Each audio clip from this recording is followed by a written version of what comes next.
नमस्कार। शिक्षा अध्ययन केंद्र में आप सबका स्वागत है। हम यहाँ पाठ्यक्रम पर आधारित कुछ विषयों का समग्र अध्ययन करते हैं। पहले उस पाठ पर सामान्य समझ बनाते हैं, उसके बाद गहनता से उसका अध्ययन करते हैं। आइए शुरू करते हैं क्लास 7th के साइंस के चैप्टर जलवायु एवं अनुकूलन, क्लाइमेट एंड एडेप्टेशन। तो जलवायु को समझने से पहले हम लोग क्या समझेंगे? बोलो। मौसम, वेदर। मौसम क्या है? आज देखो, कभी ठंड, थोड़ा गर्म मौसम रहता है, कभी आंधी बहता है, कभी वर्षा होता है, मौसम चेंज होता है कि नहीं? तो ये मौसम है। तो मौसम क्या हो गया? जो प्रतिदिन मतलब 24 घंटा में जो किसमें परिवर्तन होता है? ताप में। किसमें? ताप में, तापमान में। उसके बाद तापमान में, उसके बाद किसमें होता है? आर्द्रता। आर्द्रता क्या है उसमें चर्चा करेंगे। किसमें? आर्द्रता, वर्षा,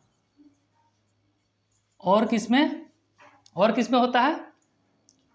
और पवन का वेग। कभी तेज हवा चलता है, कभी धीरे चलता है। किसका? पवन वेग। हवा कभी तेज चलता है, कभी धीरे। तो ये सब क्या है? ये सब क्या है? घटक है। मौसम का क्या है? घटक। घटक मतलब कंपोनेंट, मिलके कंपोनेंट। तो इसमें जो परिवर्तन होता है, इस परिवर्तन को क्या कहेंगे? मौसम। परिवर्तन को क्या कहेंगे? मौसम, शॉर्ट में। अब मौसम मतलब समझ गया। वेदर क्या है? प्रतिदिन मौसम के क्या? ताप में, वर्षा में, आर्द्रता में, पवन के वेग में परिवर्तन को क्या कहेंगे? मौसम। मौसम समझ गया? समझ। मौसम क्या हो गया? ये सब में परिवर्तन होगा, उसको कहेंगे मौसम। तो स्वाभाविक है, तापमान को मापने के लिए कौन यंत्र का प्रयोग करते हैं हम लोग? पहले तो था, पढ़े थे तापमापी। तो इसका नाम क्या है? अधिकतम न्यूनतम तापमापी। क्या है नाम है? बहुत अच्छा। अधिकतम न्यूनतम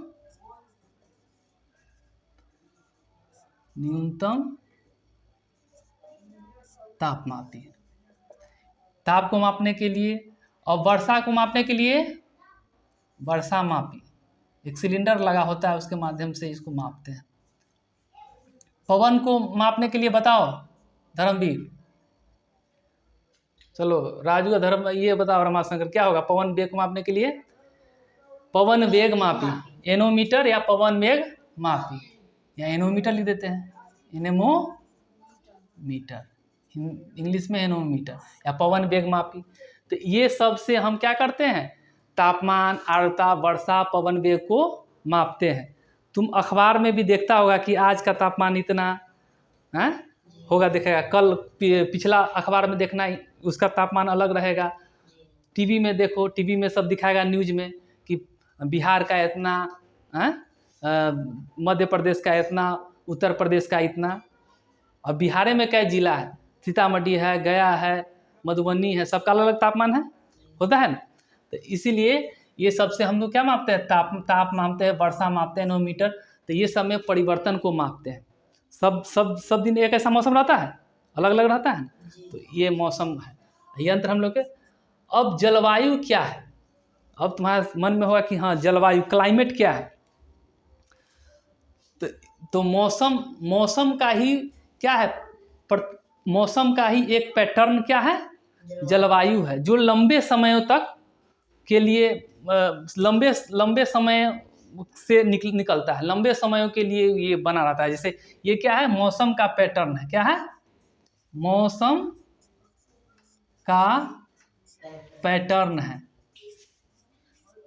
जो कहाँ लंबा समय तक चलता है, जो लंबा समय, लगभग कितना? 25 वर्ष। कब तक? 25 वर्ष तक एक पैटर्न बनता है। मौसम का एक पैटर्न बनता है, जिसको क्या कहते हैं? जलवायु। क्या कहेंगे? जलवायु। मौसम मौसम का एक पैटर्न बना जो लंबा समय तक बना रहा, उसको क्या कहेंगे? जलवायु। यह किस पर आधारित होता है? हम लोग जो आंकड़ा जो इस ये मशीन सबसे जो आंकड़ा इकट्ठा करते हैं, उसी के सहयोग से हम लोग ये पैटर्न को निकालते हैं। तो उसी आधार पर पैटर्न को निकालते हुए हम लोग जिस क्षेत्र में पड़ता है, भारत किस में है? कैसा जलवायु है? उष्ण कटिबंधीय। कैसा है? उष्ण कटिबंधीय। उष्ण मतलब क्या होता है? उष्ण माने क्या होता है? गर्म। क्या होता है? गर्म। गर्म है। हम लोग किस गोलार्ध में है? ये तो हम जानते हैं कौन रेखा है? विषुवत रेखा। कौन है? ये विषुवत रेखा है। और ये 23.5 डिग्री ये इधर क्या हो गया? उत्तर, इधर दक्षिण। तो हम लोग किस गोलार्ध में है? उत्तरी गोलार्ध में। किसमें? हाँ, तो भारत अब यहाँ पर है। अब बताओ, ये 23.5 डिग्री और ये नॉर्थ हो गया, और 23.5 डिग्री साउथ। इस बीच में जो ये विषुवत है, सूरज यहाँ पर है, तो बताओ गर्मी यहाँ ज़्यादा पड़ेगा कि नहीं बीच में? तो सूर्य के नज़दीक ये गर्मी ज़्यादा होगा, इसलिए यह क्षेत्र क्या है? उष्ण कटिबंधीय क्षेत्र है। क्या है? उष्ण कटिबंध क्षेत्र। कटिबंध मतलब क्या होता है? अक्षांश। ये क्या है? अक्षांश के बीच की दूरी। ये भी अक्षांश है। क्या है? अक्षांश। अक्षांश के बीच की दूरी क्या होता है? कटिबंध। क्या होता है? कैसा कटिबंध है? उष्ण कटिबंध। उष्ण माने गर्म, कटिबंध। जलवायु कैसा है? उष्ण कटिबंधीय जलवायु। कैसा है? उष्ण। 23.5 डिग्री नॉर्थ। इसको क्या कहेंगे? कर्क रेखा की मकर। सो बताओ, ऊपर वाला को कर्क, ऊपर वाला को नीचे वाला को मकर। अब नीचे याद रख लो मकर। मकर आदमी है नीचे, नीचे मतलब मकर। वैसे याद करने के लिए कर्क, ऊपर क्या हो गया? कर्क। चलो, तो ये क्षेत्र क्या हो गया? उष्ण कटिबंध। कौन क्षेत्र हो गया? उष्ण कटिबंध। तो हम लोग का जलवायु कैसा है? उष्ण कटिबंधीय जलवायु। अब भारत में मानसूनी हवा कितना प्रकार के बहता है? तुम लोग को बताए थे। मानसूनी कौन शब्द से बना है? मौसम से। बहुत बढ़िया। ये किससे बना है? मौसम से बना। मानसूनी, मौसम से बन गया क्या? मानसूनी। मानसूनी हवा क्या लाता है? वर्षा लाती है। तो मानसूनी हवा भारत में 2 प्रकार का है। कौन प्रकार का? 2 प्रकार का।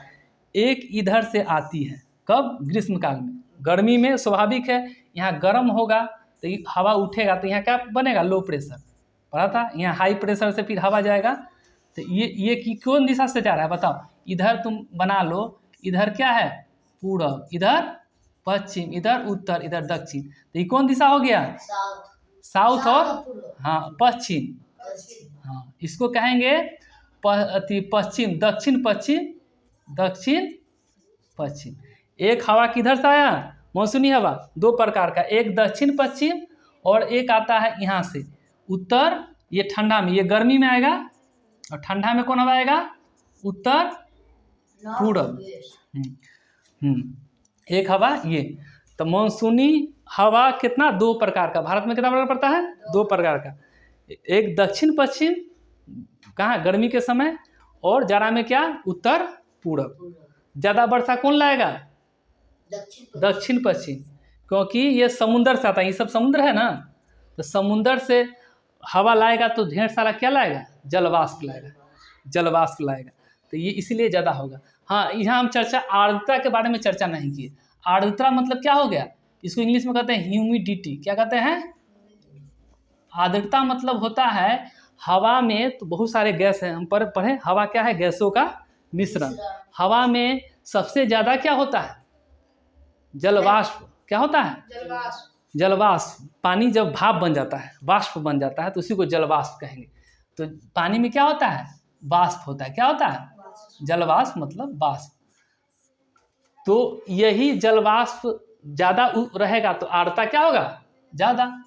कम रहेगा जलवाष्प तो आर्द्रता क्या होगा? कम। तो बताओ, वर्षा के समय आर्द्रता ज़्यादा होगा कि गर्मी में होगा? वर्षा के समय।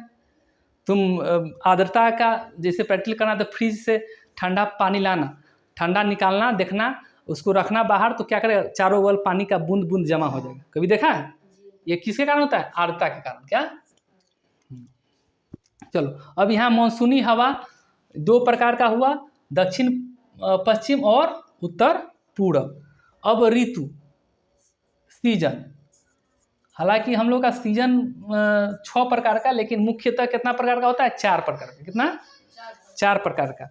शीत, शीत मतलब जाड़ा, उसके बाद क्या है? ग्रीष्म, फिर वर्षा, फिर शरद, शरद हेमंत, बसंत भी होता है, हेमंत भी होता है। तो उसको मुख्य हम लोग क्या 4 प्रकार का ऋतु है सबका। ये शीत ऋतु जनवरी से फरवरी, ग्रीष्म मार्च से मई, और वर्षा जून से सितंबर, और शरद अक्टूबर से दिसंबर, और फिर शरद से फिर कहाँ जाएगा? शीत। तो ये क्यों होता है? ऋतु में परिवर्तन क्यों होता है? एक तो सूर्य हो गया, एक क्या हो गया? सूर्य हो गया। दूसरा क्या हो गया? पृथ्वी, पृथ्वी का क्या होता है? अपना अक्ष पर क्या करता है? घूर्णन, घूमता है। क्या होता है? दिन रात घूमता है। उसके बाद क्या करता है? सूर्य का चक्कर लगाता है, उसको कहते हैं परिक्रमण। क्या होता है? और तीसरा कारण क्या है? ये अपने अक्ष पर 23.5 डिग्री झुका हुआ है। तो झुकेगा तो स्वाभाविक है कहीं ज़्यादा ठंडा, कहीं ज़्यादा गर्म। अब नज़दीक मान लो कि सूर्य है, यहाँ झुका हुआ है, तो कहीं कहीं दूर भागेगा, कहीं नज़दीक होगा। तो क्या होगा? तो कहीं ठंडी, कहीं गर्म, मौसम में परिवर्तन। इस कारण से सूर्य के कारण, गर्मी के कारण, सूर्य के पृथ्वी अपने अक्ष पर 23.5 डिग्री झुका है, उसके कारण, परिक्रमण के कारण, घूर्णन के कारण, इस सब के कारण क्या होता है? ऋतु में परिवर्तन होता है। चलो, ये ऋतु के बारे में हम लोग पढ़ लिए। और अनुकूलन, एडेप्टेशन क्या है बताओ? साइंस में पिछले हम लोग 6 क्लास में पढ़े थे एडप्शन के बारे में। अनुकूलन क्या है? याद है? कोई जीवों में ऐसी विशेष संरचना जो जलवायु सहन करने के लिए क्या करता है? अनुकूल बना देता है। क्या बनाता है? अनुकूल। तो ये अनुकूलन है। जैसे कोई भी जलवायु जंतु पर क्या करता है? प्रभाव डालता है। जलवायु क्या करता है? जलवायु जंतु पर क्या डालता है? प्रभाव। जंतु पर प्रभाव डालता है। कैसे डालता है? अब प्रभाव डालता है, उससे क्या होता है? जंतु में एक विशेष प्रकार की संरचना विकसित हो जाती है। क्या विकसित हो जाता है? विशेष प्रकार के। देखो, अब तालाब में डॉल्फिन मिलेगा, मछली सब मिलता है। अब बताओ, मछली हम लोग जानते हैं ये क्या चीज से सांस लेता है? गिल से। और डॉल्फिन क्या चीज से? बात छिद्र, या बात छिद्र अंग्रेजी में क्या कहेंगे? होल, बात छिद्र इसको कहेंगे। इसको मछली को क्या कहेंगे? गिल।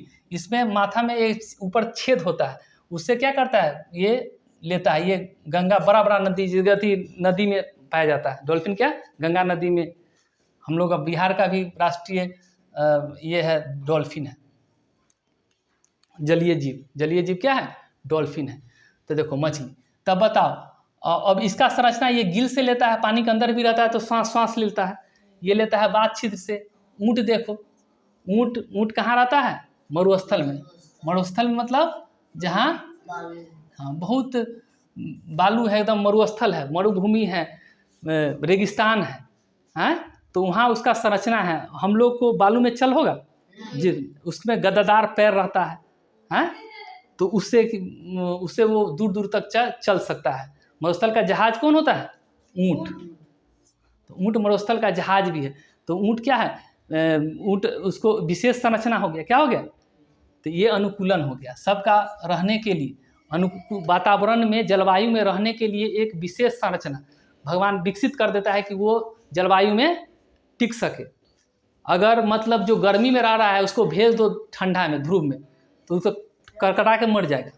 रहेगा? नहीं रहेगा। जैसे ध्रुवीय क्षेत्र, यहाँ रहता है तापमान -37 डिग्री सेल्सियस। कितना रहता है बताओ? माइनस रहता है 37 डिग्री सेल्सियस। जीरो में बर्फ हो जाता है -37 में। तो कैसे रहेगा? तो उसके लिए रहता है जीव तपड़ भी रहता है। दो तरह का, एक होता है सफेद भालू, और एक क्या होता है? एक होता है पेंगुइन। पेंगुइन, कोट पहना ऐसा एक पक्षी होता है पेंगुइन। तो ये सफ़ेद भालू, इसमें क्या होता है, ये इसमें चर्बी होता है, चर्बी होता है। चर्बी क्या करता है, वसा क्या करता है, ये ऊष्मा का कुचालक होता है। क्या होता है, ऊष्मा का कुचालक, जिससे क्या करता है, ऊष्मा बाहर नहीं जाने देता है। इसमें इसको सफ़ेद, इसमें बाल रहेगा इसके शरीर पर, गर्मी नहीं, माने कि ये अनुकूलन, ये क्या है, अनुकूलन होगा। इसके बाल रहेगा, नाखून रहेगा, नाखून बहुत रहेगा, मुड़ा हुआ नाखून, कि बर्फ़ पर तुम लोग चल पाएगा, नहीं चल पाएगा। ये इसमें नाखून रहता है कि जहाँ चले उसको अथी कर ले, पकड़ ले, तो नाखून रहता है, नुकीला मुड़ा हुआ नाखून, सफ़ेद भालू। और पेंगुइन के बाद से ये सब में चर्बी होता है। और क्या होता है, ये सब तैर सकता है, इसके जाली भी होता है। हाँ, इसमें क्या होता है, ये तैर भी सकता है, अच्छा से तैर भी सकता है। तो ये सब पे जाली भी होता है, तो तैर सकता है। तो ये सफ़ेद भालू भी तैर सकता है। तो ये सब रह सकता है। लेकिन आम जीव रह सकता है, नहीं रह सकता है, क्योंकि ये अनुकूलन के कारण, क्योंकि जलवायु के प्रभाव से जंतु में क्या होता है, अनुकूलन होता है। क्या होता है, अनुकूलन, उसको एक संरचना विकसित हो जाता है कि वो उस वातावरण में जी सके। चलो, अब जैव विविधता, सबसे ज़्यादा जैव विविधता कहाँ, भारत में है। कहाँ, भारत में पश्चिम क्षेत्र, सह्याद्री, पूर्वी हिमालय का क्षेत्र, ये क्षेत्र में ज़्यादा जैव विविधता पाया जाता है। माने जीवों की विविधता, बहुत रंग के जीव अनेक प्रकार के जीव पाए जाते हैं। तो ये जैव विविधता, पूर्वी हिमालय,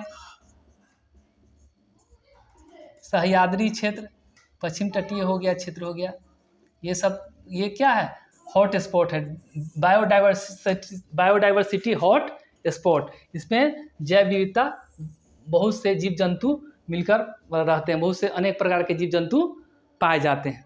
चलो, तो हमने देखा कि जलवायु अनुकूलन में कि मौसम क्या है, उसके बाद देखें मौसम के कौन कौन से फैक्टर है, घटक है। उसके बाद हमने देखा जलवायु क्या है, उसके बाद हम लोग का जलवायु कैसा है, ऋतुएं कैसी हैं, अनुकूलन क्या है, उसके बाद जैव विविधता के बारे में। और आप लोग को कमेंट करके बताना है कि एक प्रवासी पक्षी क्या, प्रवासी मतलब ऐसा पक्षी जो दूसरे क्षेत्र से आता है, दूसरे क्षेत्र में रहने के लिए, उसको क्या कहेंगे, प्रवासी पक्षी।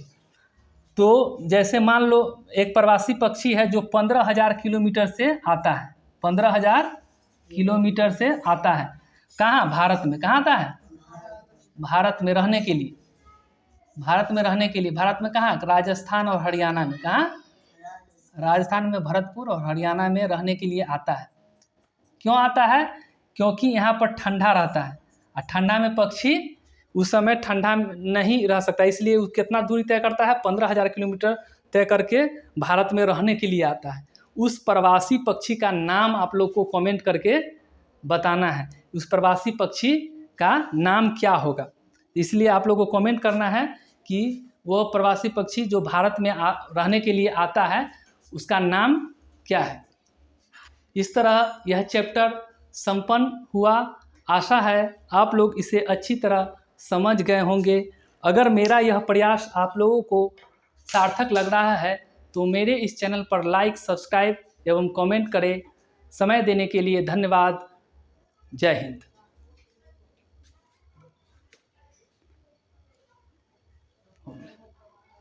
जल्दी करो।